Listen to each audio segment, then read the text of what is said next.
this is one of the this is the oldest, by far the oldest irrigation system in the world that's still in function. 因为有都江堰这个水利工程，在我的记忆中呢，从来没发生过旱灾啊、洪灾。Somewhere in southwest China, there is a flood control system built more than 2,000 years ago, and it is still working today right now, quietly protecting the millions of people who live on the Chengdu Plain. Not a ruin, not a monument roped off behind glass. A living system that still tames one of the country's most violent rivers, exactly as its builders intended, more than 22 centuries later. Almost nothing humans make survives that long. Most of it crumbles within a single century. 李斌在创建都江堰的时候设了10溪和10人，作为观察水位的标准。So, how is this one still standing, still working, still winning, when everything we pour in concrete today is lucky to last 100 years? The river that raged. To understand the size of what he is up against, you have to meet the river itself. The Min River pours out of the mountains of what is now Sichuan province, fed by snowmelt and heavy seasonal rain, and it has two moods, both of them deadly. In the wet season it swells, bursts its banks, and rolls across the Chengdu Plain, taking everything with it, homes, crops, animals, people, in a single afternoon.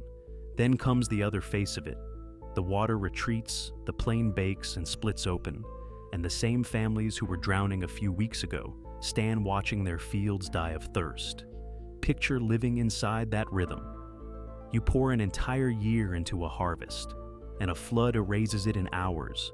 And whatever the flood spares, the drought finishes off. And underneath all of it, season after season, the river drags tons of sediment down from the highlands, silting up its own channels and wandering off somewhere new, so you cannot even count on where the danger will come from next. This is some of the richest farmland in the region, and it is almost worthless because nobody has ever found a way to hold the water. Generation after generation tried. The river won every time. So what could a single governor possibly see that all of them had missed? The governor's gamble. Here is the first thing he does. He does not summon armies of laborers or unroll some grand master plan. He walks. Day after day, Li Bing walks the banks of the Min River with his son beside him, and he watches the water. He reads the current the way you might read a person's face, noticing where it quickens, where it dumps its load of sand, where the cold mountain flood slams into the slow, silt-heavy water below and rears up over the banks. Most men in his position would already be certain of the answer. He has just been made governor of the region of Shu under the rising Qin state, and the obvious move is the one everyone expects. You stop a river by blocking it, you build a wall, you force the water to obey. But the longer he watches, the more convinced he becomes that blocking this river is precisely how you lose to it. Choke it, and the sediment it carries will pile up and bury whatever you build. Wall it off, and the boats the Qin need to move soldiers and supplies upstream will have nowhere to go. So he settles on a decision that, at first, sounds almost unhinged. He will not try to defeat the Min River at all. He will divide it, guide it, and make the river solve its own problem. And to pull that off, he is going to have to cut a passage clean through a mountain, with no explosives, no machines, nothing but fire, water, and a patience that is hard to even imagine today. The fish mouth. The first thing he builds is the most elegant, and it sits right where the river arrives. Li Bing raises a long, narrow levee with a head shaped like a fish, and it splits the oncoming current cleanly in two. This is the Yuzui, the fish mouth levee. One side, the inner channel, will carry water inland to the fields. The other side, the outer channel, will carry the excess away. But here is the part that should not be possible for something with no moving parts. The levee changes what it does with the seasons entirely on its own, using nothing but the shape of the riverbed beneath it. When the river is at its most dangerous, in full flood, the bulk of that violent water, roughly 60% of it, gets shouldered off into the outer channel, away from the farms. When the dry season arrives and the fields are gasping, the balance quietly flips, and the larger share is drawn inland to feed them.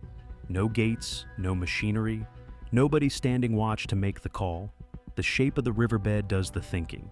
It is a beautiful trick, but it could not touch the one thing that quietly kills almost every river project ever attempted, and solving that would take something far stranger.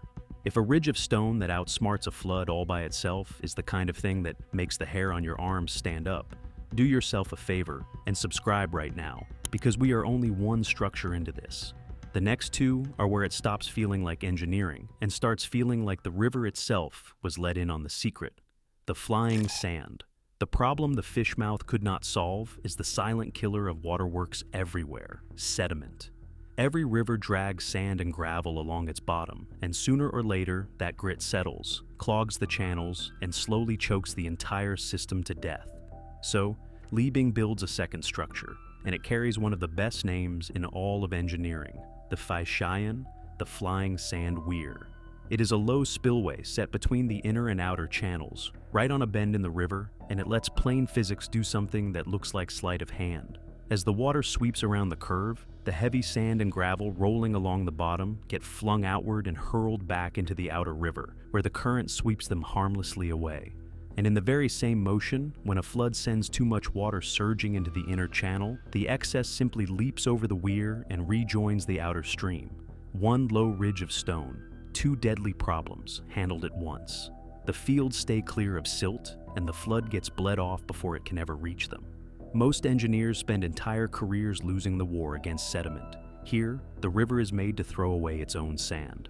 And yet, two structures still are not enough. Without a third, the whole thing would drink itself to death the first time the river truly raged. And the third piece is the one that cost 8 years and an entire mountain. The bottleneck.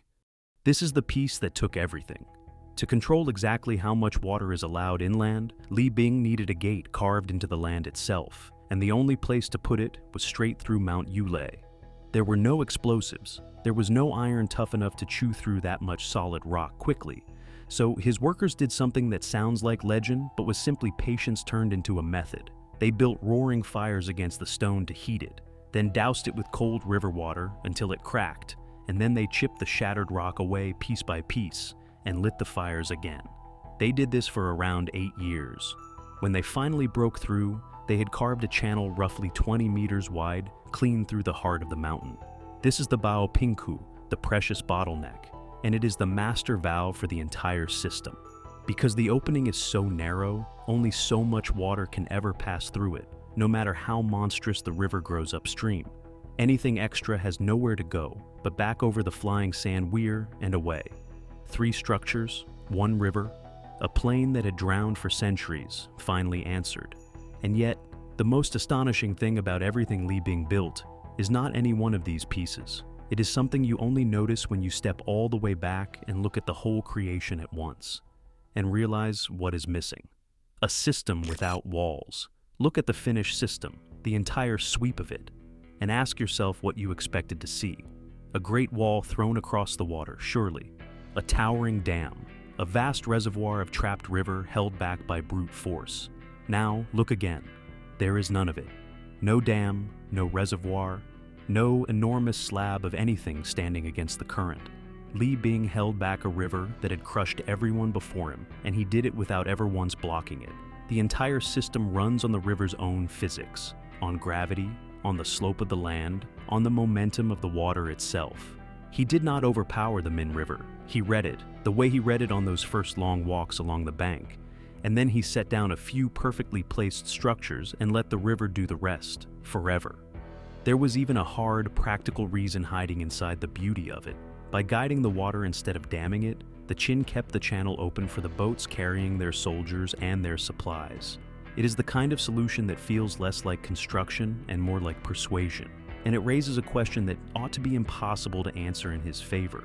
A design this delicate, this dependent on working with nature, instead of muscling over it, how long could something like that really be expected to last? Still flowing. Today, here is the answer, and it is the part that stops people cold. It is still running, right now, today. The Dujiangyan irrigation system, for that is its name, still divides the waters of the Min River, still strips out the sediment, still sends water flowing across the Chengdu Plain to the fields, more than 2,000 years after Liebing first walked that riverbank. The plain it rescued became so dependably fertile that it earned a name which stuck for the ages, the land of abundance, and the system never once stopped earning it. In the year 2000, UNESCO added Dujiangyan to its World Heritage List, recognizing that it was still performing the very job it was built to do more than 2 millennia later. Sit with that for a second. Almost everything human beings build is lucky to survive a single century.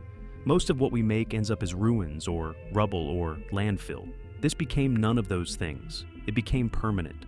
But permanence on a wild river is never free, and it is not magic either. And the story of how it survived this long is almost as remarkable as the design itself. Surviving the centuries. A system does not outlive empires by being left alone. It survives because people refuse to let it die. For more than 2,000 years, every generation has tended these structures, dredging the channels in the dry winter months, repairing whatever the river tears loose. The entire philosophy of that upkeep was handed down in one short, almost poetic rule: dig the riverbed deep and keep the weir low. The earliest levees were nothing fancy at all, woven baskets of bamboo packed with stones. And that humble simplicity was its own kind of genius, because when the river smashed them, they could be rebuilt fast and cheap, and the river has thrown everything it has at them. Dynasties rose and fell, wars rolled through, floods hammered the works again and again. Then, in 2008, the ground itself tried to end the story, when the massive Wenchuan earthquake tore across Sichuan. When the shaking stopped and people went to check the ancient waterworks, they found the fish-mouth levee cracked, but still standing. The river was still dividing, exactly as Li Bing had arranged it more than 22 centuries before. The lesson was never that the system could not be hurt. It was that it could always be healed. Which leaves one more question, and it might be the strangest one yet. Why are the people who design dams and waterways today still making the trip to study something a man dreamed up in 256 BCE? What engineers study? Because Dujiangyan quietly solved problems we are still losing sleep over. It controls floods without a single brittle wall that can fail all at once and take a whole valley down with it. It deals with sediment naturally, instead of letting it pile up behind a barrier until the barrier is useless. It moves water across an enormous area using almost no outside energy at all. No pumps, no power stations, just gravity and flow. And it has done every bit of this through floods, earthquakes, and a shifting climate for more than 22 centuries without stopping. The modern world has a fashionable phrase for this idea now: nature-based infrastructure, low-energy design, climate resilience. We talk about it like it is some fresh breakthrough. Li Bing was already living it before the Roman Empire reached its peak. Think about what that actually means. We tend to assume newer is always better, that our steel and concrete must outclass anything our ancestors managed with their bare hands. And then there is this, a design older than almost everything around it, still outworking structures built within living memory. It makes you wonder what else the ancient world quietly figured out, and then somehow let us forget. Other ancient wonders. As it turns out, Dujiangyan is not alone. It may be the masterpiece, but ancient China left other fingerprints that still stop experts in their tracks. Take the Longyu Caves in Zhejiang Province, 24 colossal chambers hand-carved out of solid sandstone, rediscovered only in 1992, when local farmers drained what they had always believed were bottomless ponds. They are thought to be over 2,000 years old, and yet not a single historical record explains who carved them, or how, or why. They are a genuine, unsolved mystery, but a silent one, a question with no working answer, the exact opposite of the living machine out on the Min River. Or take the Grand Canal, the longest artificial waterway on the entire planet. Its oldest stretches were dug more than 2,000 years ago, and the scattered pieces were finally joined into one vast system under the Sui dynasty. Running well over 1,700 kilometers, it stitched northern and southern China together, carrying grain and troops and trade, reshaping the fortunes of an empire, and parts of it still carry boats today. A culture that did not just build big, in other words. A culture that built things meant to outlast the people who made them. Which brings us right back to the river, and to the man standing on its bank, and to the one thing about all of this that is the easiest to miss. The oldest solution. Most ancient engineering survives only as ruins, things we visit to imagine what they once were. Dujiangyan is different. More than 2,200 years after its builders walked away, it is still dividing the river. still guarding the fields, still standing between the Chengdu Plain and the water that used to drown it. No giant dam, no concrete wall, no machinery at all. It needed only one thing, a man patient enough to understand a river instead of fighting it. In a world that worships whatever is newest, one of the most effective flood control systems humanity has ever built may turn out to be one of its oldest. So, here is what I want to leave you with. If a single person in 256 BCE could build something this durable using nothing but fire, water, and respect for the way the world actually works, what does that say about everything we are building today? Tell me down in the comments. Do you honestly believe anything we make right now will still be standing and still working 2,000 years from now? And if this story changed the way you see the ancient world even a little, do me one small favor before you go. Hit subscribe and give this video a like. It is the single best way to help me keep digging up the things history quietly left behind. And trust me, this one was not the last of them.